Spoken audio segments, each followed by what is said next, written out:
To-do. Good afternoon. Live. Good news, we're live. We are live. This is the part of the day where the wheels come off. Tom Griffin. Dave Bingham. How you guys doing?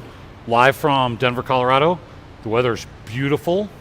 It's fantastic. Blue skies. In here it's 68 degrees. 65 degrees, 68 degrees. Air Zero conditioning humidity. is wonderful. Zero humidity. Sorry about that for some of the other parts of the country. Sorry you can't be here with us today, but hopefully you'll join us the next time we do a training in person. We do a training about once a quarter, so feel free to chime in and get signed up for the next one. We have a live studio audience behind us, and you guys as well. Thanks everybody for your time. Everybody's time is very valuable, so we appreciate y'all tuning in. This is our open session, which means we don't have a script, which that should really scare lots of people. That scares me, and I'm part of it. My wife says I should have a sign hanging around my neck with an arrow pointing up that says out of order, and she warns people, you never know what Dave's going to say next. Well, you've got the warning on your door that says it wasn't my fault they left you unsupervised. That's right. That's how we roll here. So if you want to see something and you're not here with us in person, chat it through. We've got Nick from our marketing team watching the computer. So we're here for you guys. We want to do what you want to see. So if it's within our power, we'll make it happen. So this is an open session. Literally, this is your chance to say, can I see a helix run? Can I see you guys take up thin set? Can you take up some carpet? How do you re-scrape glue? Whatever it is that you guys might want to see. If you want to see us turn on a big grinder or a medium grinder, a small grinder, a hand grinder. Shop blaster. Let us know, and that's what we're here for. Same thing with you guys. Some of you guys have come in later. Some of you guys have been here the whole time. If you want to see something in action, this is your chance. If anybody has questions or just wants to ask about a solution for a problem that you run into all the time, it's a great time to chime in. Since we don't have a script, we're just going to roll with it. The first thing I really want to do, though, is share some of my likes with National that I think don't get enough attention, and one of those things would be a tile box for a scraper. This tile box obviously fits on any ride-on scraper. If you go online, or if you're lucky enough to have a 2021 or any year catalog, you can open it up, and the way this works is you buy a 27-inch swivel head attachment, and then you buy this accessory called the tile box. What this does is it turns your scraper into a bulldozer. So when Nick comes back over here, I'm going to get him to shift the camera just a little bit. We took up some tile earlier, and we've got a small mess. But imagine we were doing 10,000 square feet. What the tile box does is it helps us move material into a big pile. So it's super easy for the guys with the flat shovels to shovel it up and get it into wheelbarrows or however you're going to get it out of the building. Nick, we're going to just kind of push this kind of into a little bit of a pile, and just so you guys can kind of see how it works. Yeah, I'm going to go this. Is it okay if I go that way? I could come this way, but we still have some tile over here that we didn't break. We had lots of inexperienced operators, guys that have never run equipment, hop on it, and we've got some tile stock, and we missed a few places, but hopefully the tile box will just pop those little pieces off, and we can get it kind of pushed into a little bit of a pile. I'm going to run it for, a minute or so, and then we'll see what kind of progress I made compared to a whole bunch of labor with shovels. That's why I like this. It's a labor saver, and it pays for itself super quickly.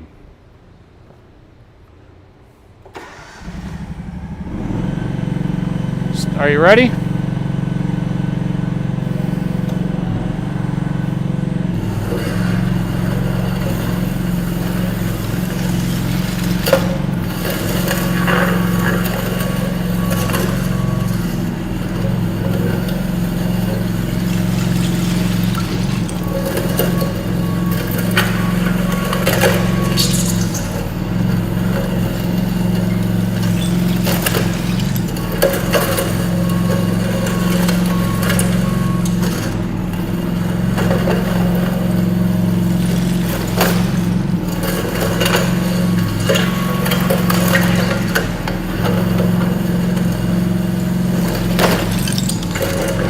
Sorry, not sorry.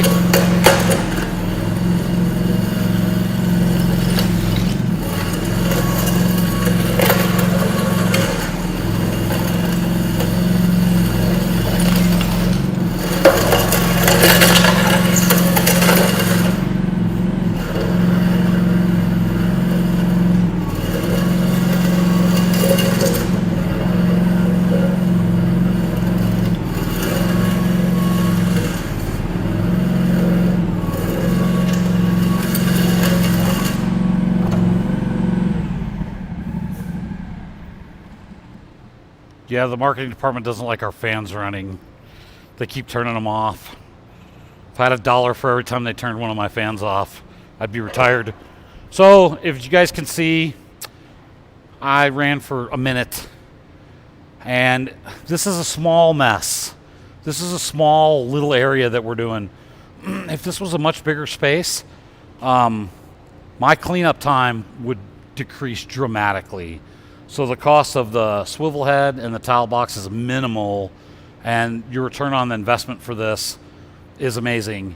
And I don't think over the lot of years that I've worked at National, which is a bunch, that I see a lot of guys taking advantage of this, because I don't think they see how well it works. And what you guys didn't see is there was some tile that was still stuck to the surface, but because the tile box is made out of a pretty heavy gauge material, and it actually has a sharp blade, popped it right off the floor and just pushed it into the pile with the rest of it.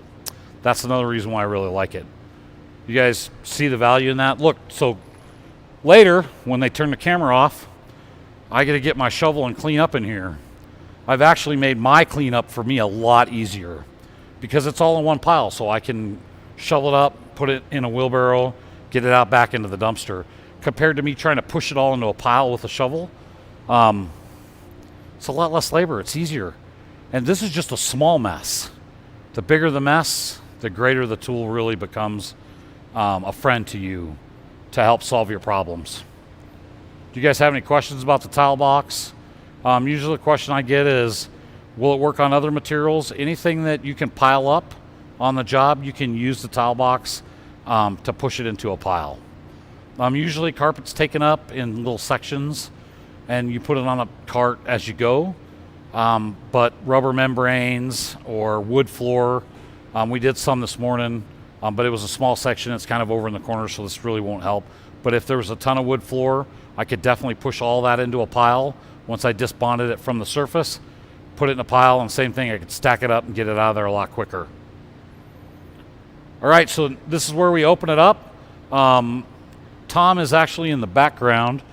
Tom Griffin is putting a plug on a large grinder, our GP700 and our GP series of grinders, so we can run it off of a generator. We've got our partners, Machinex here. So here shortly they are going to plug into either the spider box or the generator itself and run some equipment so you guys can see how that works. So now either you guys have to listen to me ramble on for a while, or hopefully somebody wants to see something run, or they have questions that I can answer. With all my experience of running equipment all these years, please don't ask me how to help build a Excel spreadsheet, because I've heard of computers, but they won't let me have one. But when it comes to equipment, we can talk about maintenance, we can talk about repairs, we can talk about production rates, we can talk about what's your biggest problems and how would we as a group overcome them. I'm also going to use my live attendee trainees to help answer some of the questions. If you guys log on, or if you guys here have questions, you can ask them and we'll give you some answers on what we found works best. Service prep is always about the best solution for the worst jobs. I always say nobody ever calls me, no one ever, my phone doesn't ring and someone doesn't say, hey Dave, can you help me? If it's an easy job, they don't need my help. They already know how to do it. It's the tough jobs where they pick up the phone and say, hey, I'm trying to take up terracotta tile. I'm trying to take up McDonald's tile. Something that they run into that they wish that they had walked away from the job before it started. That's the kind of questions I like to answer and try to be helpful with. You guys sitting here, you guys got any questions yet? Meaning of life, how to keep a woman happy? Come on, something. The shop blaster, Shot blaster? that as far as like speed goes compared to like the grinder, would be faster. So the question is a shot blaster faster than a grinder? So that's actually a great question. It's a question that I like to answer because I get asked on a pretty regular basis, hey Dave, would you buy a shot blaster or would you buy a grinder? I love shot blasters. It's in my soul. It's where I started in this business. I started building shot blasters a lot of years ago at a little company called Nelco in Oklahoma City. That was a long time ago. And I love shot blasters. But with that being said, sometimes grinders have more versatility than a shot blaster for getting a return on your investment. So the answer to that is kind of depending on what kind of contractor you are and what kind of problems that you run into, what do you need solutions for. So everybody's tuning in now or sitting here now. You guys saw we started yesterday with small spaces, tooling and equipment for that, and then we moved into medium, and earlier today we did large spaces, airports, runways, bridges, large box stores. But your question's a little broader, and it's a great question. So for years, before I became the global director of training, which means I'm the guy that gets dirty. It's a great title, though. I love it. It makes me sound important, but I'm still the guy that just gets dirty. Talk to your customers. Find out, or if you are the customer, ask yourself the question, what is it I need to do? So yesterday morning, we talked about a couple of national grinders that were smaller in footprint. And the tooling that is available for those, like the Helix or the 8274-4, I could put on 1-inch carbides to scrape up glue. You can't do that with a shot blaster. The shot will not remove soft, sticky glue. A shot blaster works off of two basic principles: rebound and vacuum. So if the shot hits the glue, it loses that kinetic energy and won't bounce back up into the hopper. So I use the example of like a golf ball. If I bounce it on carpet that's got really heavy padding, it doesn't really bounce. But if I bounce it here on this concrete, I definitely can hit my ceiling up here and then some. So I can put sanding discs with my attachments, and I could sand down a wood deck or refinish some wood floors like I did in my daughter's house in Oklahoma. You could put PCDs on that grinder, real small little polycrystalline diamonds, little squares, and take up real thick epoxy coatings and just kind of peel it off the floor. Also, with that same grinder, I could use larger half button PCDs and use it to rip up thin set. Shot blasters usually don't work very well on thin set. It's pretty soft, and it's so much material tends to clog up the hopper and your vacuum pretty quickly, where the grinder just walk it right off the floor. I can also grind and polish with a grinder. So I can grind with it and I can polish. So I can't prep with it. So the downside to grinding for prep is it leaves dust on the floor, so I have to go back and vacuum it and get it real clean. And a shot blaster it cleans and profiles in one step. So all I have to do is run a magnet and it's ready to accept whatever you're going to put on the surface. And it has a better mechanical bond because of all the impacts per square inch. So if I was Dave's garage floor coating service of Denver, Colorado, I'd probably want a little 110 volt A95 shot blaster, because most garages are just old dirty concrete. I could blast it, run a magnet, put a coating down. But what if the garage floor was kind of not finished very well, it wasn't very flat?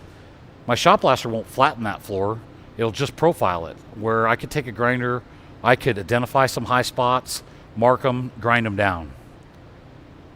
So the answer to your question is, the reason why grinders have become so popular is because the tooling has gotten better. And not with every company. Not every company offers the same amount of solution tooling that National does. But there's a lot of things you can do with a grinder that you can't do with a shot blaster.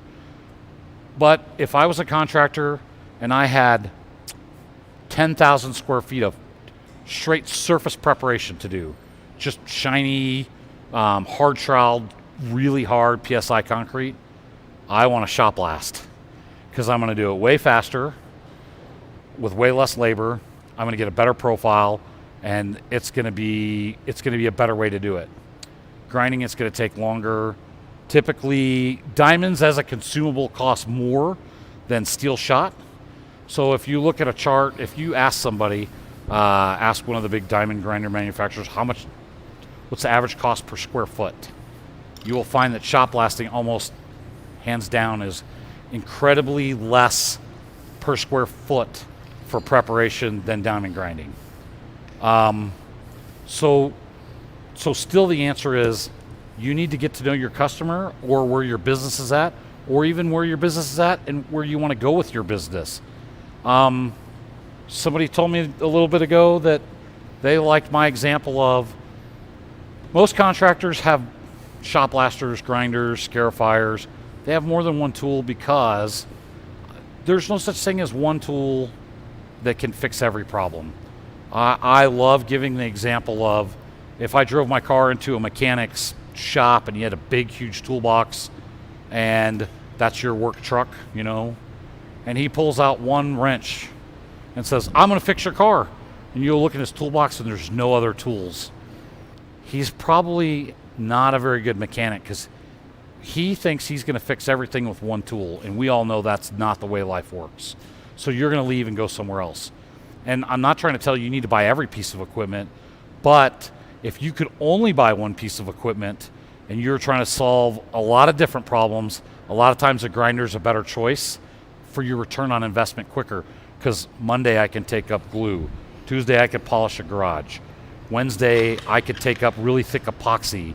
You know, it goes on and on and on. It's a little bit easier for me to bid a little wider scope of jobs with a grinder, with the right grinder, to get that return on investment. But if I know that I'm going to blast clean concrete most of the time and I'm just looking to profile and clean it for prep, I'm choosing a shot blaster. I'm going to choose a shot blaster. So I know I didn't answer your question, but I did because even though I love shot blasting, you guys, I bleed it through my soul. I love it. If you called and said, should I buy a shot blaster? I'm not going to go, yes, you should. They're awesome. It's the best thing ever. I'm going to ask questions. I'm going to go, wait, so why do you want to buy a shot blaster? What's the scope of your job? Is this one job or is this one job of many? And I talk to a lot of contractors that are doing this now, but they really want to do this too because they've been asked. It's funny, a lot of our end users used to be painters, or they are painters, and someone says, hey, can you do the floor? For years they went, nope. Floors, we paint walls. Well, they're walking away from money, so they've gotten smart. They're like, yes, we can do that. Hey, Dave, how do we do floors? Help us. Can we come to one of your trainings? Can we come visit you? And they're diversifying, so it's easier to keep their payroll. It's easier to keep their guys busy because they can go, yes, we can do that. Tom, did you I'm plug back. us up? Welcome back, Cotter. Thank you. Sir? All right, let me answer some questions online. First one, are wall edges done last or first? The debris is pushed there, covering the unmoved material if you do them last. What's the question? So, moving material along the wall. Yes. Is that done first or last? Typically, do you remove material close to the wall? So if you're taking up wood floor or carpet, usually you're going to do the wide open first, and then you're going to do your edge work next. And I showed this morning on a swivel head attachment, you can offset a blade, so you can run your machine straight up the wall and get as close to the wall as possible. With grinding, normally you would do your wide open, and then you take your hand tools and pick up what was left. You can do your edge work with the diamond grinding first, but it's typically you do your major square footage and then you're doing whatever's left. Great question.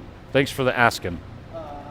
What is the weight of the 27-inch head with the tile box? I don't know. Heavy. It's heavy. So the question is, what is the weight of the 27-inch cutting head with the tile box? We don't know the weights off the top of our head. I think Dave might have a scale in the back. This could require some maths. I will tell you it's heavy. It's not light. maybe 50 pounds would be my guess. I mean, it's steel and steel and more steel. So I guess we're all about to find out how much one of us weighs. If it works. Is there any more questions or?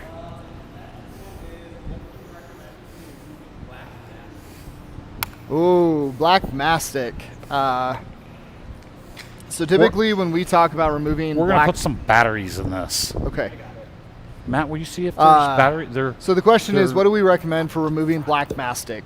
I think there's a couple things to go along with that. Is typically when we talk about black mastic, we're talking about asbestos removal.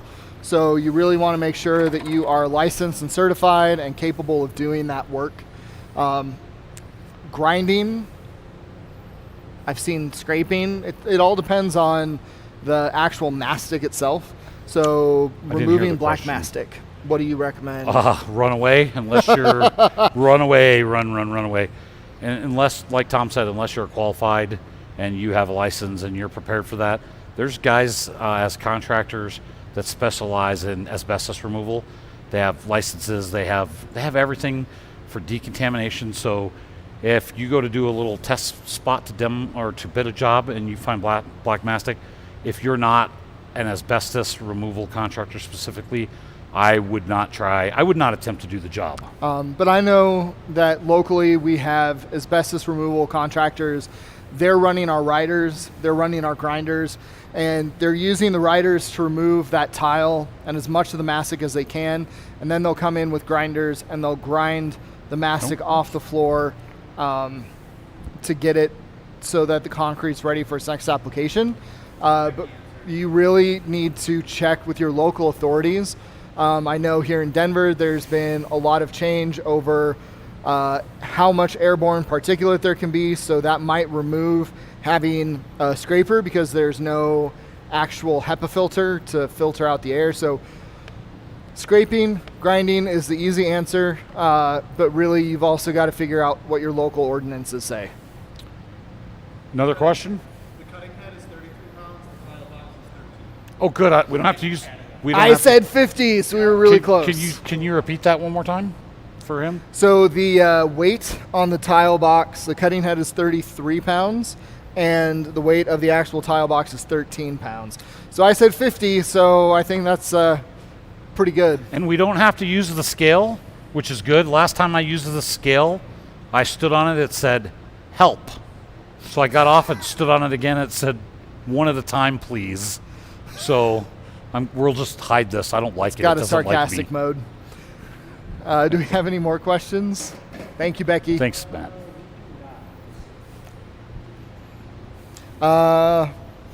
Dave, I don't know if you covered this when you were talking about the 27-inch cutting head. Other applications for it besides the tile box? You want me to get a blade and show them? And this is honestly me asking because I don't. Oh, I'll show you. I know that you can use it to do edge work, but I don't know the purpose of a 27-inch blade. So I'm actually asking so I can learn along with you guys. Typically, I'm seeing 4, 6, 8, 10, 12-inch blades. 27-inch blade seems a little bit overkill to me. But Dave's going to go get one and educate me on it. So here he comes. Which one did you get? Did you get the 1086 blade? So I spent a lot of time, because at the time I lived in Texas, when the hurricane came through in Louisiana and Katrina specifically. I'm sure some people said which one. And the flooding was so severe in so many of the buildings. I spent a lot of time in grocery stores where the vinyl composite 12 by 12 tiles had been underwater for a long time before it recessed.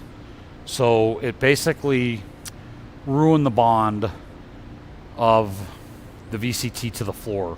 It was still bonded, but not very well. I always made the joke that it's just laying there with gravity. So, but it still has to be removed. You can't just pick it up. It's still stuck. We make these big, huge blades. This is a 4 by 27 inch by 0.09 4 blade. So you'd put that on the front of this, and literally just as fast as you would go, it would pop up those 12 by 12 VCT tiles. And other places, the wood floor warped so bad, it wasn't really bonded, but it was still locked together because it warps locked together. And this is a .310, so it's a really thick blade.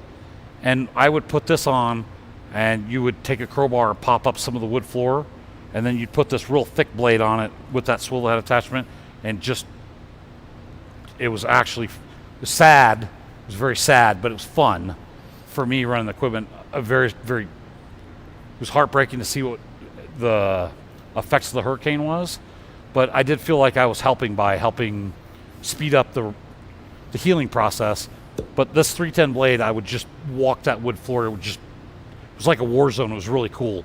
The 310 blades, it's a little thicker, so it'll withstand that wood floor that I was peeling off the floor. So before, I had a tile box here.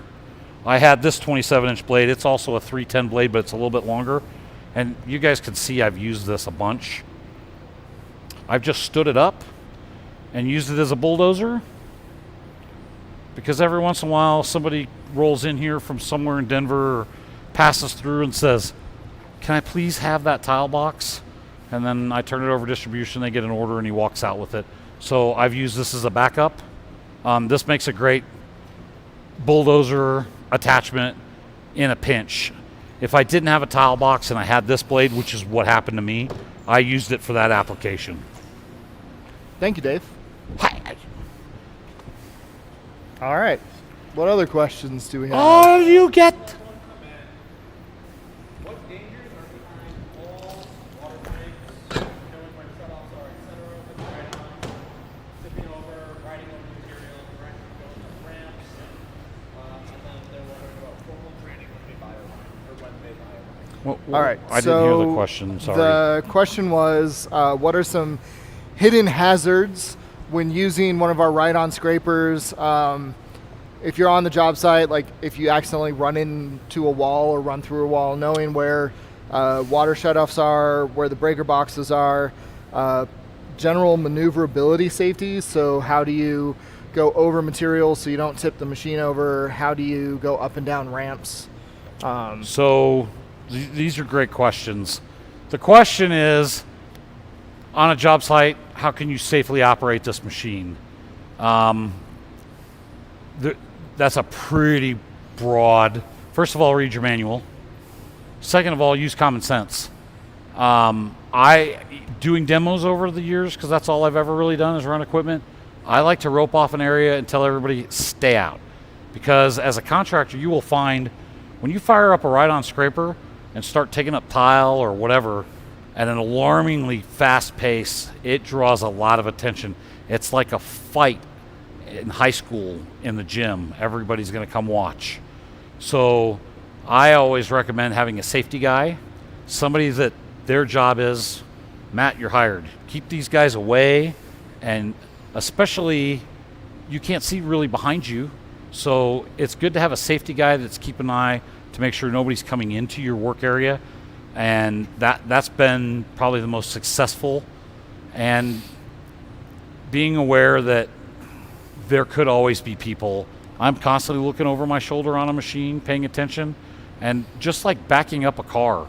You know, I'm not backing out of my parking lot in the mall. I'm going to back all the way to the end and turn around. I'm going to back out, and then I'm going to go forward where I can see.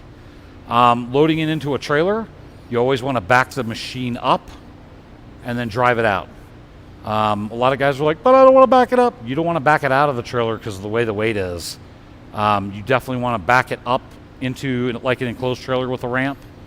I suggest that you use your lights on your machine all the time, whether it's dark or not, so you can see hidden hazards. And as far as operation, if you just bought a machine, and this is true for a grinder, if you want to learn to polish, if you want to use a rider, don't go to a job and try to learn how to use this. When you buy a National ride-on machine or walk behind scraper specifically, you get a package, you get a blade package with it. That's really not to help you do your first job. It's so you can drive it around, get used to it, get the feel for it, and kind of know what you're doing. And don't do that on a job. Do that long before you get to a job. And then I think the last part of the question was, if you buy a machine, what sort of formal training can you get? So we offer these in-person trainings. Typically pre-COVID, it was 4 times a year. And I think we're getting back to that. So we would love to have you at our next training in person, so you can really get a hands-on feel for removing all the different flooring here.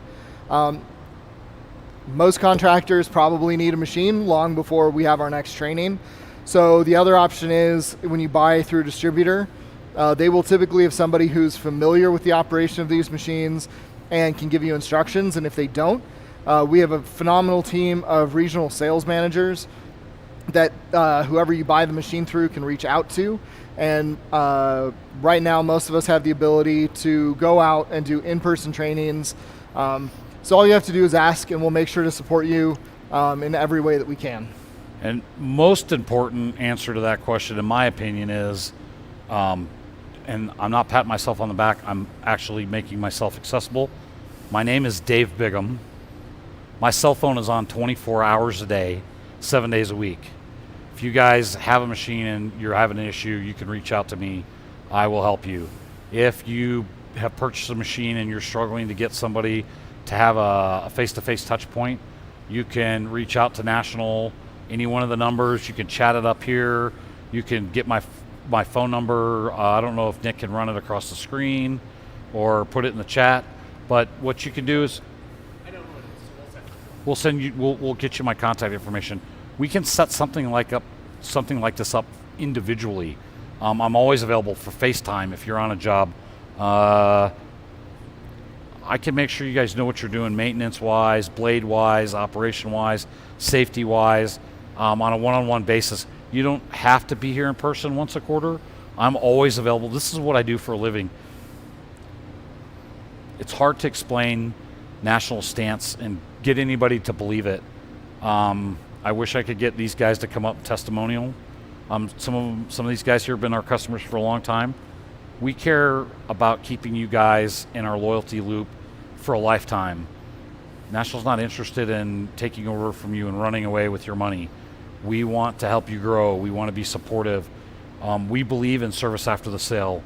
And let me repeat that, because nobody else says this today. Let me know when the last time you guys heard this. We believe in service after the sale. So once you've bought something, you guys can reach out and we will support you on any kind of training. And look, if you hire 5 guys to run this machine and in 4 months they all quit and go to work at Chick-fil-A, and you hire 4 new guys, just reach out to me and we can repeat the process as many times as it takes. We also have a phenomenal YouTube channel. Yep. So check us out there. We've got a lot of videos of the machines in the work, explaining tooling choices for grinders and ride-on scrapers and how to unbox shot blasters, and we've got a lot of good information out there. Cool. Would you use the 27-inch cutting head on a 5200 QL for average removal or just for cleanup? So listen, Dave? the question is, would I use a 27-inch swivel head attachment on a 5200 QL? I'm going to expand that on any machine for removal. So I have seen videos online that are not National Flooring Equipment videos where they're using a 30-inch blade to push material off the floor. That's bull hockey. That is not real life. I can lay material down on the floor with gravity and take it up with a 27-inch blade, but nobody's getting paid to do that. Usually an 8-inch, 10-inch, 12-inch blade is going to actually increase your production. A 27-inch blade is too big. You can't get enough head pressure. Even with my 8000, even with our Viking, if you guys don't know what our Viking is, it's our huge ride-on cab machine. Each swivel head is individual. There's another problem with a 27-inch blade for removing material off the floor. If you guys find some flat concrete, please call me and I won't believe you, Concrete's not flat. It has a lot of undulations, bird baths, low spots. So if you think you're going to stay underneath material this wide, it's not going to happen. You're going to pop over the top of it because the floor's not flat. So a lot of times you get way better production with a smaller blade than you do with a really big blade. And like I was using an example in Louisiana where I was using the big blade because the material was laying there with gravity. If it was a regular everyday job, I wouldn't show up with a 27-inch blade to try to impress somebody because it won't work. I hope that answers the question. Yep. But you could use the tile box or a 27-inch blade on any machine as a cleanup tool for sure. I prefer the tile box because it's got sides and it catches it, where if you use a flat blade, you kind of have to stand it up and you tend to lose it off to the side, so you can't make as quite a wide of pass. With the tile box, I could go 27 inches and push. I mean, you guys saw what I did. I mean, it still isn't perfect, but the cleanup's pretty. And if this was big scale, that's what I'm trying to get you to imagine. Imagine this was big scale mess. This would make a huge impact. I mean, instead of the guy shoveling it into a pile and then shoveling it all day, really they just have to walk up this line. It pays for itself in no time. More questions? Question and answer. You want to come read this one? Oh, I have to read it out loud? I was going to say, the QL's not a machine we run into very often. First of all, reading was anymore. not a prerequisite of my job. Is Dave always nuttier than a squirrel turd? Yes, I am. You guys, I love my job at National Flooring Equipment.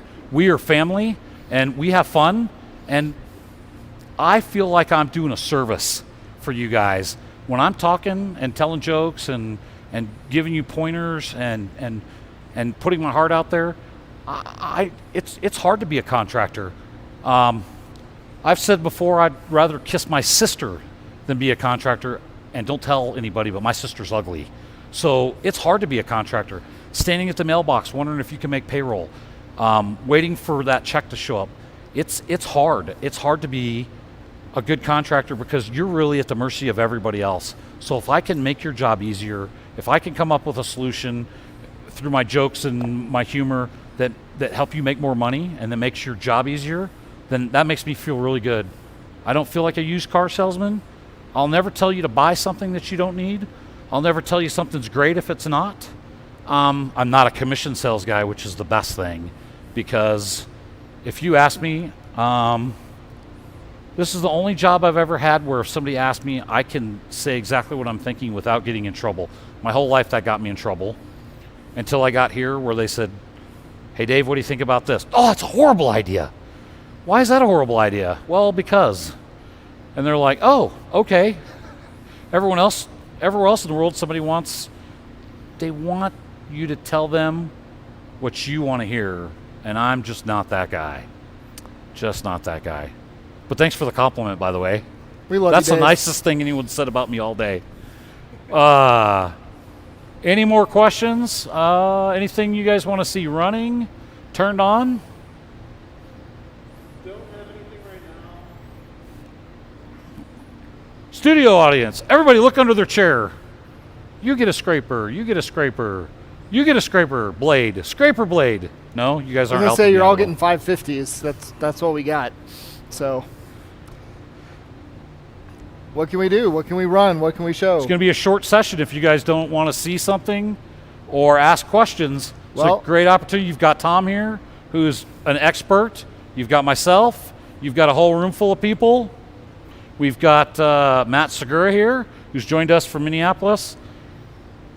He's a long-time national employee and currently an RSM for us. Amazing guy. I was going to say, he's worn a lot of hats at this company. Sometimes all at the same time, stacked on top of one another. All of the parts, supplies, etc. from Minneapolis.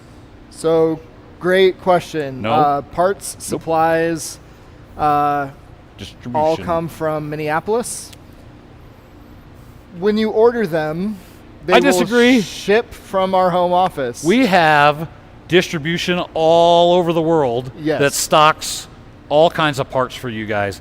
If your local distributor that you typically work with doesn't have it, it will be ordered from Minneapolis and shipped at your choice overnight, depending on how early you get it in, or just slow boat.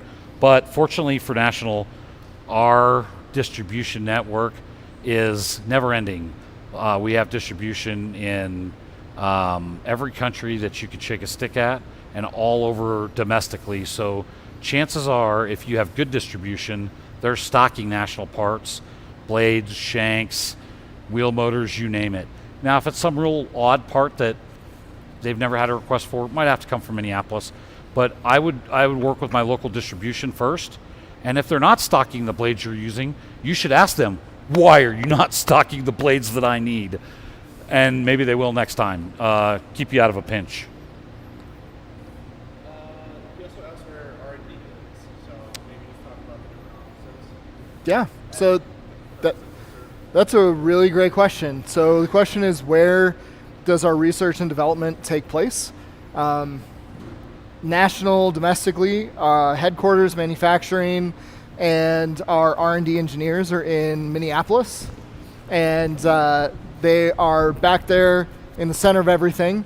And then here in Denver, Colorado, we have our training and testing facilities. So we bring people in here from all over the world to come and use our machines and to try things out.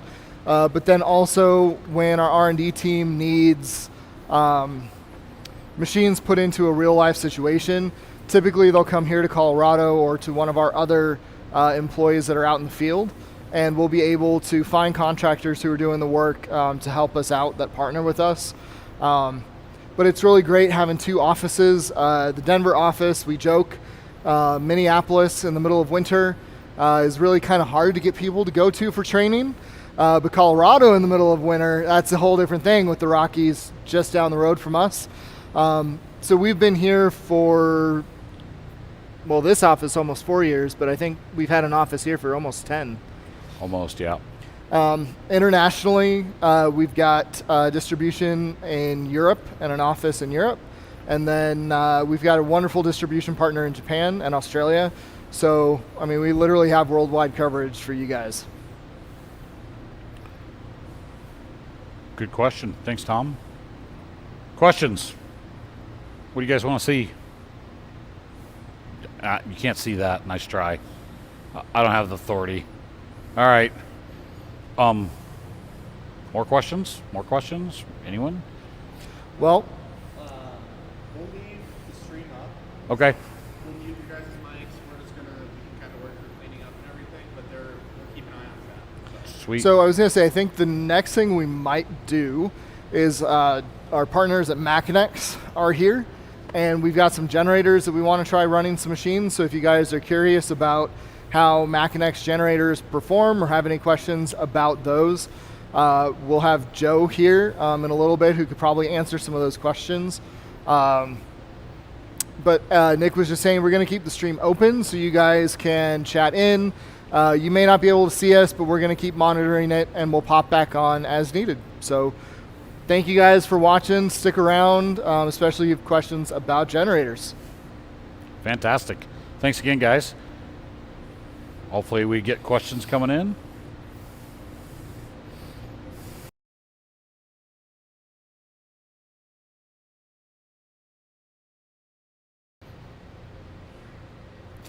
Hey everybody, thank you so much for joining us. We're gonna shut down the training live stream. We really appreciate you joining us over the last couple of days, watching our demos, our hijinks, and hopefully getting a better appreciation for the service prep industry. If there's anything that we can do, don't hesitate to reach out. You can call our home office and they'll give you our phone numbers or transfer you to us. And if you have any other